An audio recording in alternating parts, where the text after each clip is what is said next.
The Audit Committee meeting of November 20th, 2014 is called to order, and this meeting has been properly noticed and posted in compliance with the open meeting law. Yes, it has. We have public comment during this portion of the agenda. It must be limited to matters on the agenda for action. If you wish to be heard, come forward, give your name for the record. The amount of discussion as well as the amount of time any single speaker is allowed may be limited. Do we have anybody wishing to come forward from the public? I see a couple of gentlemen coming in, but I don't think they're going to represent the public. So, we now will move to possible action. Do we have a motion for approval of the final minutes and records of the Audit Oversight meeting of August 21st, 2014? Motion and approved. All in favor? Opposed? The motion passes. Are there any, I'm assuming there were no corrections or additions, or you would have mentioned those. Now we move to discussion for possible action on Audit Committee quarterly meeting dates for calendar year 2015. Are you going to cover that for us, Brad, or? I'll be glad to do that. The purpose is to establish the Audit Committee quarterly meeting dates for calendar year 2015. This is required to be established during the fourth quarterly meeting of the preceding year. And as you can see on the monitor, we have those dates selected. And also noted there's a new meeting time, which will be 1 to 3 p.m. as opposed to 10 a.m. to noon. Do you need a motion on this? Yes. Then I would like a motion. I move to approve the Audit Committee quarterly meeting dates for 2015. In a second. We have a second? I'll second. All in favor, say aye. Aye. Opposed? That passes. And now we have discussion for possible action on the general report by the city auditor. And we'll hear that report from Radford A. Snelling. Thank you, Madam Chairperson. Currently, the following audits and projects are in process. OBD parking services, and that one particular one is being led by Red Snelling and Philip Marmarowski, and it's in the planning phase. HR safety and liability programs, that's by Philip Marmarowski, and that's in the fieldwork stage. OAS emergency management grant, that's Gary Phillips, and that's in the fieldwork stage. Finance fixed assets, that's Nancy Beatty, and although it's listed as being in the reporting phase, we've actually issued that report yesterday. So the next one is building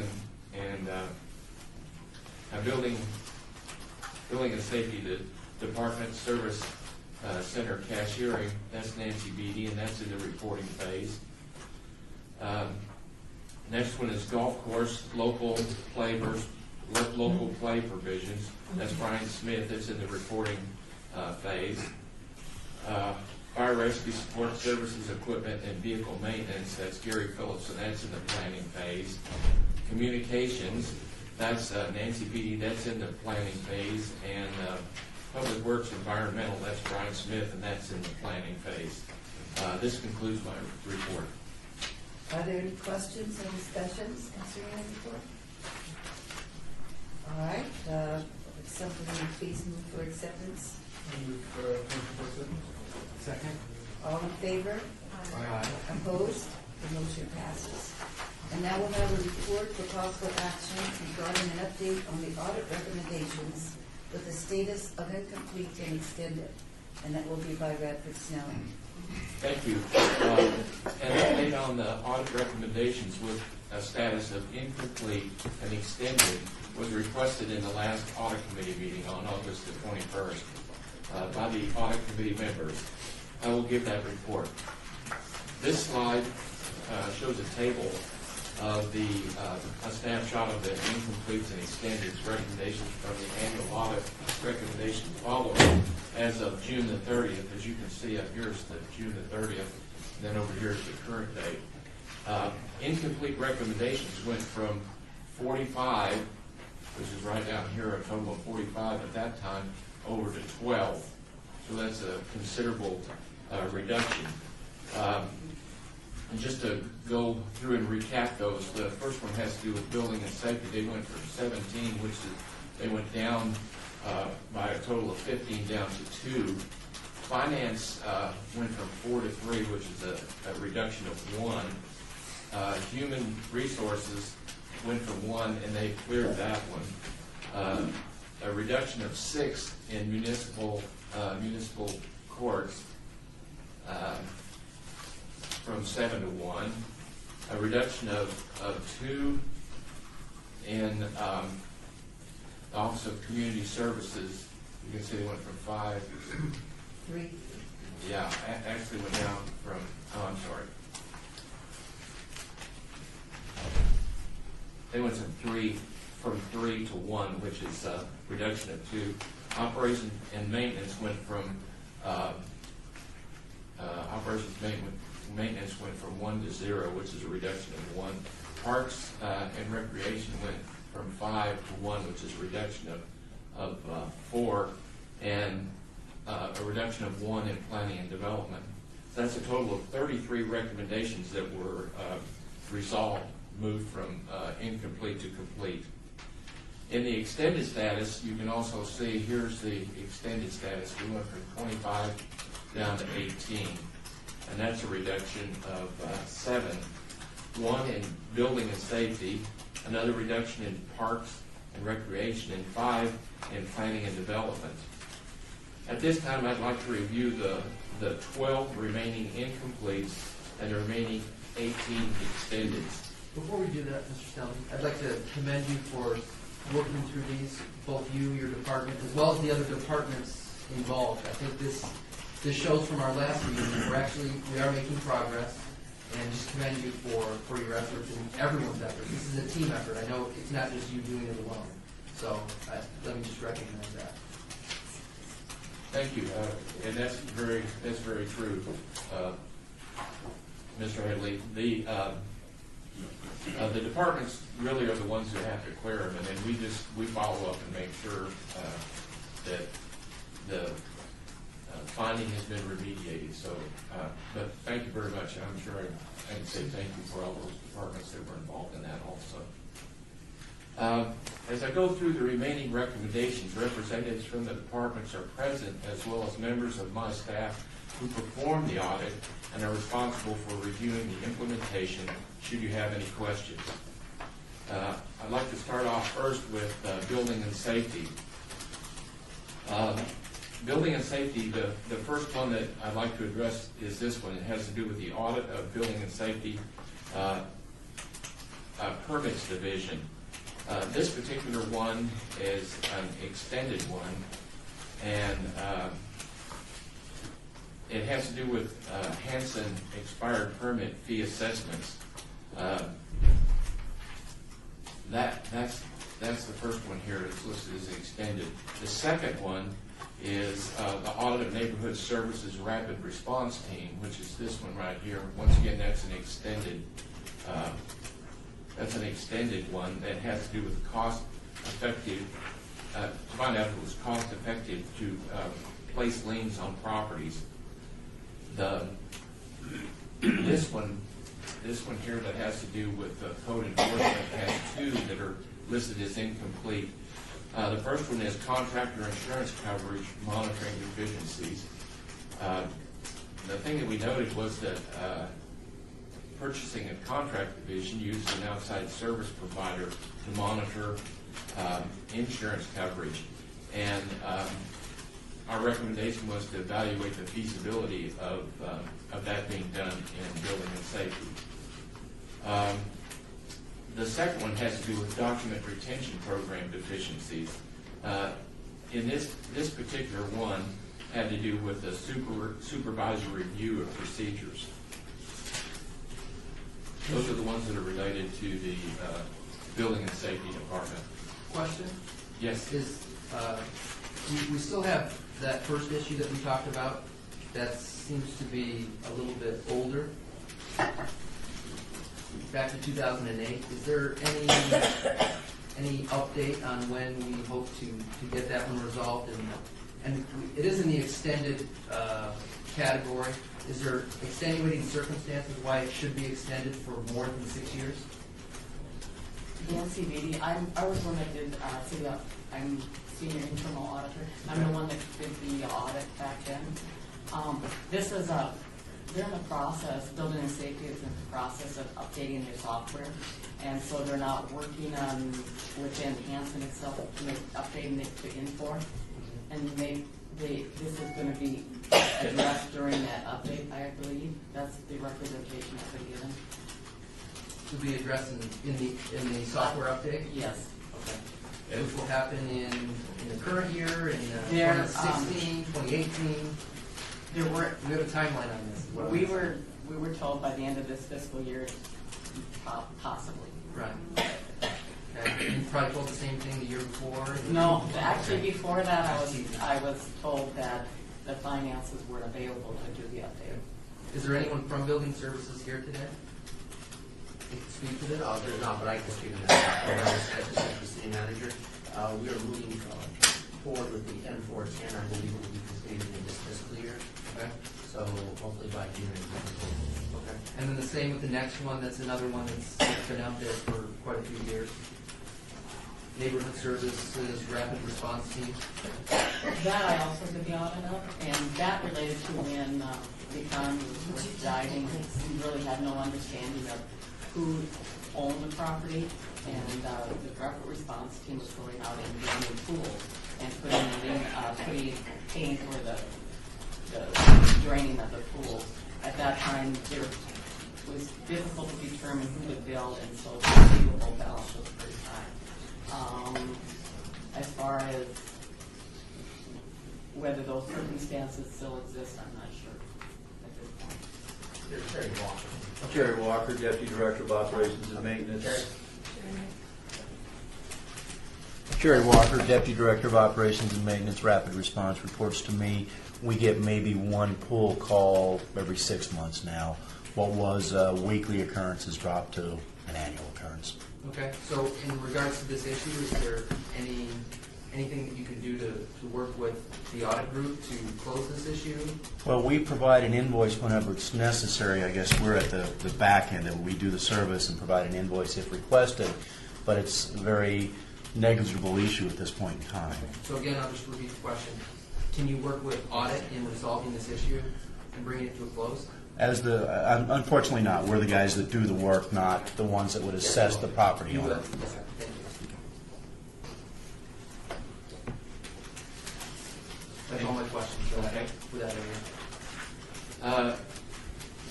The next one is the finance department, and all three of these relate to the management controls over employee overtime. The first one has to do with, all three have to do with enhancements needed in overtime monitoring by finance. The first one has to do with routinely monitoring overtime on a citywide basis. The second one is to identify reports that can be run on a regular basis. And the third part of that is they should be shared with the departments in the city manager's office for use in fulfilling their responsibility to monitor the overtime of their employees. They're all related, like as I said, they're all related to the management controls over employee overtime. Is there any update on this that we can provide, or this is a big issue? I think when we talked about it a few months ago. We do have we do have a dashboard exactly what the overtime is for each department. It's reported out and it's live. It hasn't been rolled out, but it's been presented to the city manager's office, so we're fully aware of it. We're out there what's going on. Scott Adams. Yeah, I can confirm that. Because this is one of those audit findings where the city manager's office engaged in the response. And I remember there was a kind of a two-pronged response here. One was dealing with the department itself and its organization, which we've taken care of. But the other one was the goal to centralize overtime reporting. We've done that. Right now we're doing it manually, but we just reviewed an overtime report last week in the city manager's office, so we have a list of all the top 10 to 20 overtime users across the entire city, both in public safety and non-public safety. That's great. Thank you. Good work. I might add that Brian Smith is the auditor that we're working on that, and he and I were discussing the fact that finance has put those reports together. We have a couple of questions on some of the issues there that we're trying to work through, so it has been, obviously this is a serious matter, and we are working on it, and finances and the city is definitely working on it. And those were good questions, because that has been something that has been a concern for us. Yeah, let me just add one more thing on that item. One of the issues, and I think this may be what Brad's referring to, is one of the significant events that occurred during that finding was that a lot of that overtime was characterized as callback pay, and our reports right now are lumping all overtime users together. We are going to be separating out standard overtime from callback pay. So that'll be on the dashboard. That'll be in our dashboard. Yes. Yep. Great.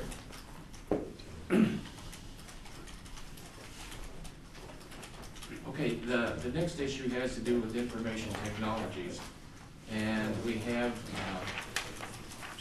two reports related to this. The first one has to do with audit controls over utility payments and costs, and in particular, this one has to do with utility usage monitoring. As we said in the recommendation, in conjunction with the development of a utility usage monitoring program, information technology should evaluate the needs of this program and use the information in establishing utility processing in a new systems platform. So we're asking them to evaluate that. Let's see. This one came up on its 9th birthday, so we should sing happy birthday to this one. Is there any update on this one? Brian, you might. Go ahead. Hello, Michael Davison, Business Relationship Manager with the IT Department. So the utility billing was on the mainframe previously, and as of this Tuesday, it went live on the Oracle Customer Care and Billing module. So all the billing we invoice and the money we get is all done through the same system that we use for all the other billing. And with that, we get all the data collected so the usage can be monitored. Okay. And that went live on Tuesday. It was originally due to go live in October, but we had some issues with vendor availability and some interfaces. Okay, so is this issue you'll be working with? It's actually pending. I let Brian know that we finally went live with it. Okay. And we're going to do a demo just to show everyone that it is functional and it's working as it's intended. Okay. Well, hopefully this will be one of those ones that falls off the list. That'll be gone. next time. Yes, that'll definitely be gone. Great. Okay. That it? Thank you. You never want to be on the list. Does this help us with, if somebody comes to me complaining about the rates and fees for lights for use by sport teams, would this help provide information for the actual costs that we're paying for the lights? Are you breaking it out to that point? I don't know. I was just wondering. Oops. I believe it will be broken down by each utility, and that information will be available to the Office of Sustainability. And so we can do a lot of things with the data. We can use business intelligence to mine whatever data we need for that. Well, that might be really good, because the thought was that our fees were too high, and then we were told that no, we're still below, and that might be good proof, hard data to show. I believe in conjunction with this project to move off the mainframe, a contractor was hired to actually create dashboards and such for things like water, electricity, and other usage. So I believe he was creating some dashboards for them. So I'd have to follow up with that office to make sure they've got all they need. Okay, the next issue has to do with, we did 4 software audits, and it had to do with unauthorized business software.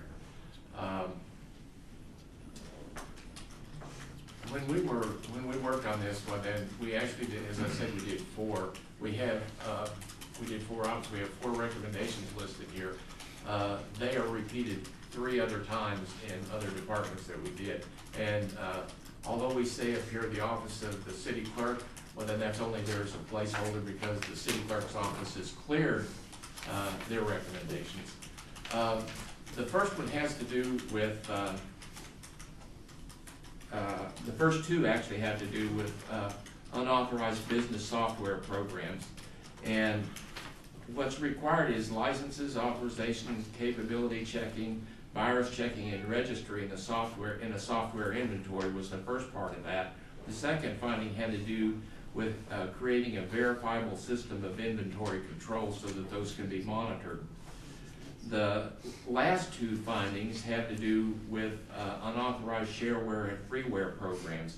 Again, it's the same type of checking that needs to be done, and again, the same type of verifiable system of inventory control.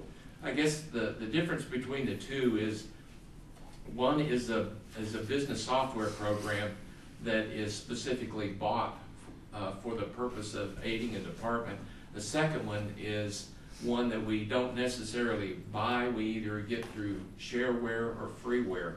Now, if we use shareware, one of the requirements in the policy is that if there is a fee associated with it, then we pay the fee. But it's kind of 2 different things here. And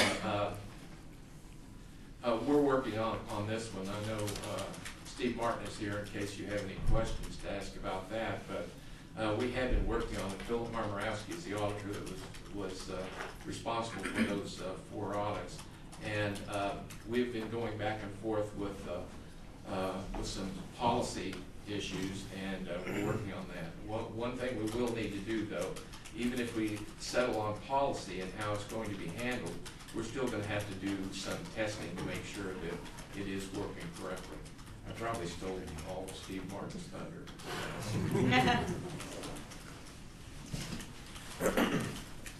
Steve Martin with the Department of Information Technologies. So Brad characterized it correctly in that we address this as a twofold problem. One, wanting to be able to go through our computer systems, the client systems that are in use by employees, and verify that the software that's installed there is authorized for use within the city. And secondly, in that authorization that we have a license for that particular copy. And that extends to shareware, freeware, or software that is just outright purchased. Even shareware and freeware has a license. Even if it's free, it has a license, and we have to demonstrate that that software has gone through the proper procedure to be installed and in use. So we have developed some additional procedures using some of our existing software to track and monitor this software, and to what we're calling whitelisting and blacklisting software to allow us to definitively define software that is explicitly permissible and explicitly not permissible, and then a process by which new software can be introduced to those lists and verified on an annual basis for each department at a minimum. And so we have developed those processes, and we are implementing those right now, and we are ready to demonstrate that for the city auditor's office. Good work. Look forward to seeing updates on that. I'm sorry. say No, that. just look forward to getting this completed. Oh, yes. That's good. Yes. Any other questions? We'll move on to the next one that has to do with municipal courts. There's one report that has to do with the minimum accounting standard checklist for Nevada courts. This particular one has 2 findings with it. One, and they both are entitled or dealing with areas of non-compliance with the minimum accounting standards. The first one has to do with accounts receivable, and the second one has to do with a bail reconciliation. With the accounts receivable, some of this I think has been clear, but maybe not all of it. It has to do with aging reports on accounts receivable are not produced at least monthly.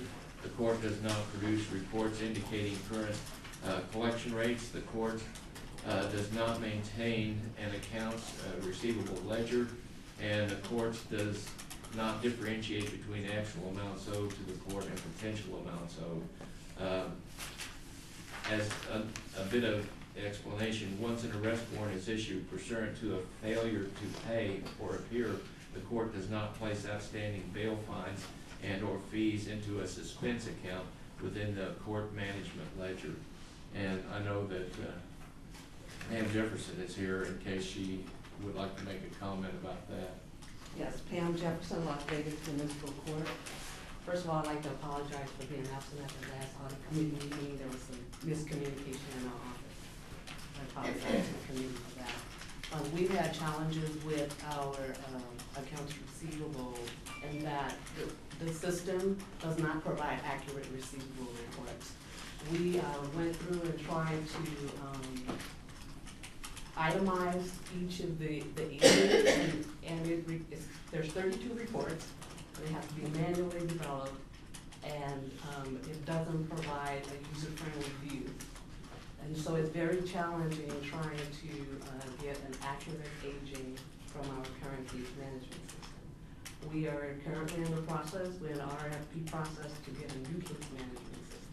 But we are looking at it, trying to develop some type of accounts receivable that we can analyze on a consistent basis. What about the second one as far as the bail reconciliation? That's done. That's done? Yes, it's done. I'm happy to report that that is finally done. We had a lot of challenges with turnover in qualified staff, but that's complete and was submitted to finance. Actually, I'm sorry, Councilman, we're waiting on that one to, we're ready to move forward with that one, but we're waiting for the actual entry to be booked. So basically, it was completed by those who need to complete it, but you have to go through the process of filing. I've reviewed, Brian Smith, Senior Internal Auditor. I've reviewed the proposed journal entry from Pam, but the entry has not yet been booked by Finance. So we're holding off on closing off this recommendation until we actually see the entry made. That's fair enough.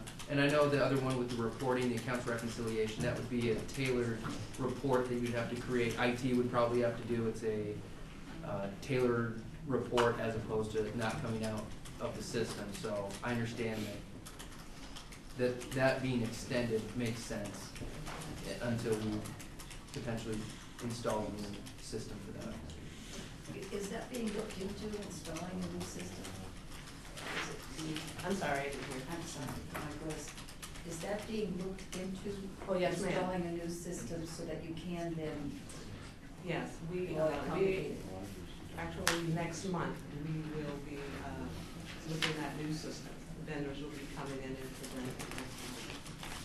Thank you. One thing that's a little challenging with the accounts receivable recommendation is that the minimum accounting standards checklist that was used back at the time of the audit has been updated. And so while the requirements have changed a little, I'm not going to be holding them accountable for the old standards, but I'm going to be looking at the new standards in that area and just making sure that they comply with the new standards. And actually the court, every year, you have to attest to the administrative office of the court as to whether they're complying with the items within the checklist. And so this is something that they'll have to continually be on top of. And from my understanding, the accounts receivable area with courts throughout Nevada is a very challenging area. What the AOC has been asking them to do has raised the bar for a lot of these courts. Those accountants. I know. Thank you. Thank you very much. Next one, Brad. The next one has to do with communities. I have community services. Do you have that one on there? Yeah, there it is. Community services. It has to do with neighborhood stabilization program, housing rehabilitation contract insurance requirements. And in those particular insurance requirements, we were asking that policies and procedures to review the submitted certificates of insurance be instituted. So we were asking for them to be established, documented, and implemented.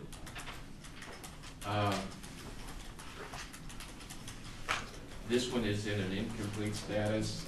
Nancy Beatty was the auditor that had responsibility there, and I believe we have some representatives there. Yeah, there it is. Tim.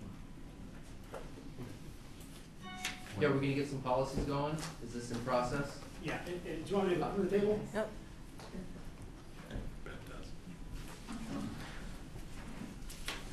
Tim Whitwright, Office of Community Services. Yeah, we actually met with Ms. Beatty last Thursday to go over it. What happens, we have a process, we have the actual certificates that we're receiving, the insurance certificates, that's all been sent out to our contractors. However, and rightfully so, Ms. Beatty, she went through with it, there are holes in it, there are questions. Some can be simple. There are different types of insurance coverages, and if you look at just the one that we gave her, you'll show another one missing, so those are easy. But anyway, we have developed our list of questions, and we'll be turning in that process, patched up the first week of December, well, December 4th, if I could. We'd like to have that submitted and completed.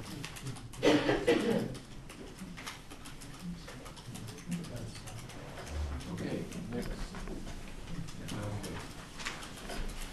Operations and maintenance. Can I just mention something here? I know it's an area separate from what you were investigating on the last one we discussed. But has anybody looked into where we've given funds that have never been used, that aren't used, or the business fails? Is there any way we can find out what our percentage of success is on the monies we're putting out? That probably wouldn't be your area, would it? It would probably be better to come from the operations people who are actually working with it. Well, I just might mention that on there. It's just, the question came up once, I believe, in the council meeting, and we never fully got an answer back on it, and that is, how much of the monies, and we have given lots of monies to different businesses, have gone to businesses that failed, and maybe failed in 1 year, or, you know what I'm saying? In other words, the question they're trying to see is, how effective are we with the monies we're giving? Councilwoman, are you looking for the redevelopment, the set aside and those funds? That's that type of thing. I just thought of it now. I'm sorry, I shouldn't have brought it up, but I thought of it now, and I thought I'd better do it now. Okay. Thank you very much. Thank you. The next issue has to do with operations and maintenance, and this particular audit was the audit of Durango Hills Golf Course Management Contract, and this particular one was the property taxes. This was one that we had some discussion on the last meeting we had. After reviewing the recommendation with the city attorney's office and various members of city management, I noted the following. NRS 361-159 noted that personal property owned by a government entity is exempt from personal property taxation. However, if used in business conducted for profit, the property is, it basically loses the exemption. In the Durango Hills Golf Course Management Contract has a performance award fee clause. B7, a performance award fee, allows for a 10% performance fee if established criteria is met. Because of this clause, the contract is being operated for a profit and causes us to lose the exemption from personal property tax. For this reason, I'm recommending that the committee approve the status of this extended recommendation be changed to complete. We need a motion. I'll motion to do that. I believe that should be closed now, based on the fact that, based on the legal opinion and everything else that been brought forth and stuff. I'll second that. It's been moved and seconded. All in favor? Excuse me, what was the motion? To what are we doing? I'm sorry. We're changing the status of the of this particular recommendation dealing with property tax from extended to complete. Okay. And that was for the Durango Hills. one? Issue number 16.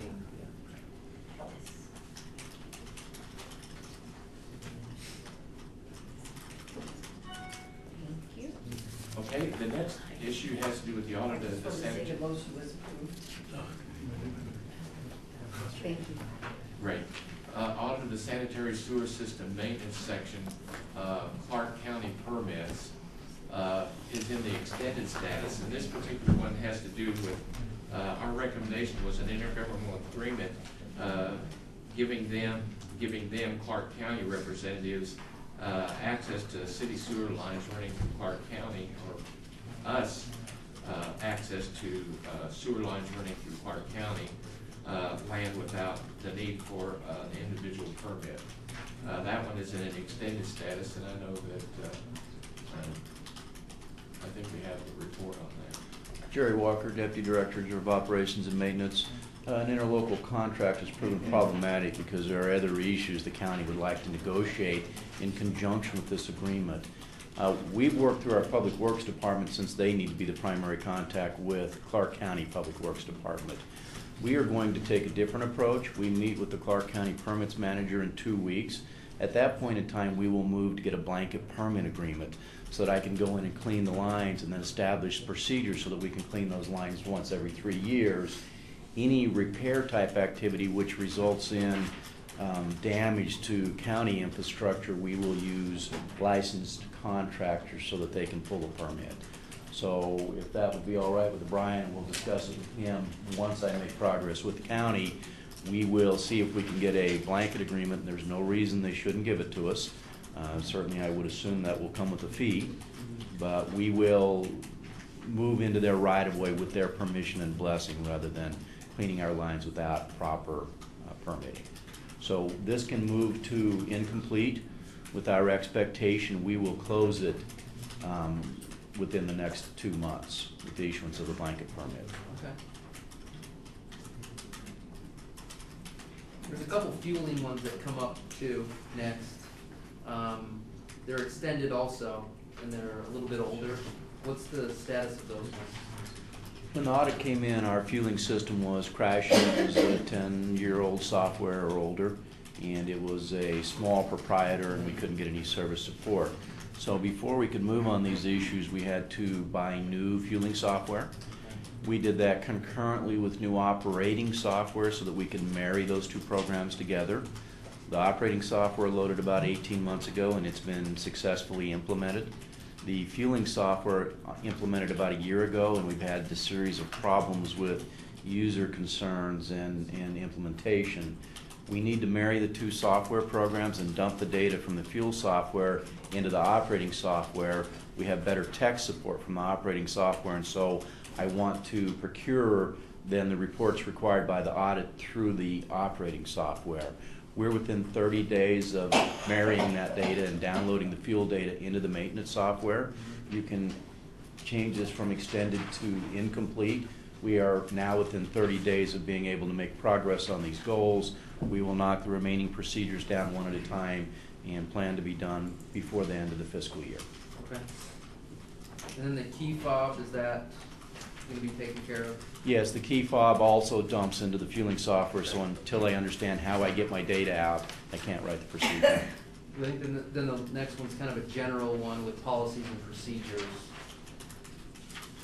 The next two would be then the operating manual. Yeah. And okay. we have some of those procedures written, but I can't complete the manual until I know how I'm going to dump the reports. Okay, perfect. One after another after another. All right. Okay. Thank you. Thank you.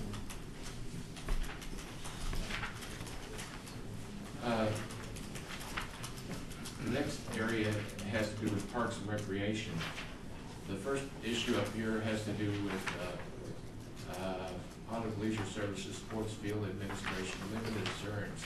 Fees were always collected on this particular one.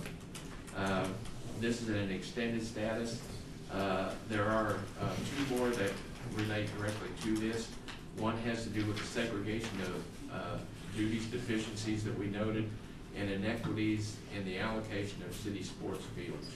Though all three of those are in the extended status. Just kind of as a background on this, these were ones that we moved to the extended status about a year, almost a year and a half ago, because these were issues that were really dependent upon a function of time before we could actually before we would actually have enough information to be able to review it, to clear it. So they're due to move back out from the extended status probably in the next few months, because that's about a year and a half. We thought it'd be about a year and a half. I think we're ready to do it. But those were issues, key issues related to the sports fields administration audit. A lot of those, looks like it requires some strategic decision-making and which direction we want to go in and things like that, so I'm fine with those still being open, as long as we're continuing to make progress. Yes. Let's see. Hard fought progress in that area. Hard fought. I mean, it's taken a long time. Lots of progress in that area.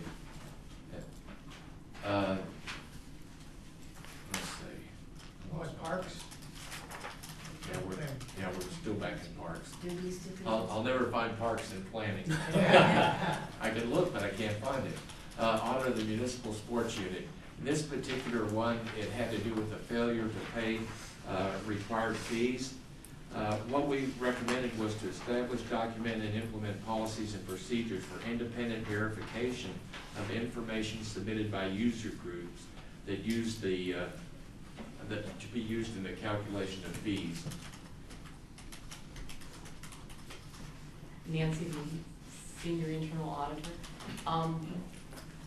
At one point in time, the department relied on the leagues to give them information to determine what the fees are. And they had been moving toward not have that reliance anymore in structuring their fees based upon a set dollar amount per field per hour. And that is, they're at the point now where I could probably go look and test some of those contracts that we determined to verify that that's actually in place. I mean, is there a policy and procedure in place already? Yes. Okay. Elgin Williams, manager for Parks and Rec, over sports unit. Yes, we do have policies and procedures in place. We're just waiting to have enough data for her to come in and test. Okay. And we should have that by December, and we should be complete. Okay. And this might be a generic question, not a general one specifically to you, but are we required to review our policies and procedures? Like if we set a policy in 1990, do we review it every 5 years, 10 years? Is there a requirement that we should, you don't have to change anything, but if someone looks at it and says, this is still applicable, this is still the business process, these are still the numbers that we, there's inflation involved in some cases. So the fee structure, in your case, might go up, might go down, just depends. So is there a structure in place where we review policies and procedures? Councilman, through you.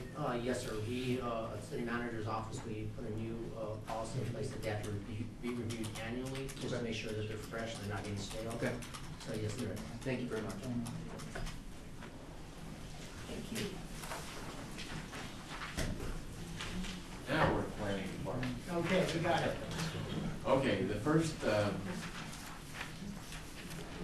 let's see, this has to do with these all have to do with the audit of business licensing audit unit and the lack of formal work plan and audit, talking about selection methodology. That's the first one. The second one has to do with the need for improved management reports. There's two related to this. The first one is what information should be included in the routine activity reports on the audit, and the second one has the creation of routine reports. The fourth one has to do with inaccurate performance measure results, and we ask them to evaluate and document what other performance measures related to the activities of the audit unit should be used in tracking these measurements. Brian Smith was the auditor on this, and I believe we have some people here to talk about that. Mary McElhone, Business Licensing Section Manager. All four of these extended recommendations that we have now outstanding, we did clear up 6 since the last time you met, have to do with our report writing. We went live with a new computer system on January 27th, and one of the challenges that we've had have been writing reports in the new system. And while these are very important, they were not the top priority. So we're now getting to these. So hopefully by, I would say, the April audit committee, we should have these resolved. Okay. Any other questions? I guess we move on. Yes, I think that concludes my report. Is there anything from those of us who are here on the committee, questions or comments? I think we've hammered through them pretty well through the process.